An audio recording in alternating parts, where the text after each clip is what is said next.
विशाल.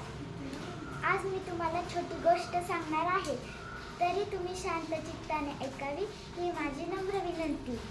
एकदा काय झालं, कबुतराची शिकार करण्यासाठी ससाना पाठीमागे धावू लागला. कबुतराला जंगलातून जाताना गुरुचे आश्रम दिसले.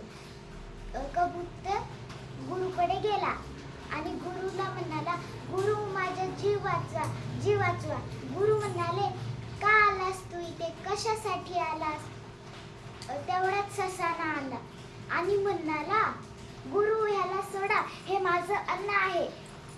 गुरु म्हणाले, कबुतराच्या वजना एवढं दुसरं काही अन्न दिले तर तुला चालेल का? ससाना म्हणाला, हो मला चालेल. गुरुने आपल्या स्वतःच्या मांडीचं मांस कापून ससाण्याला दिलं.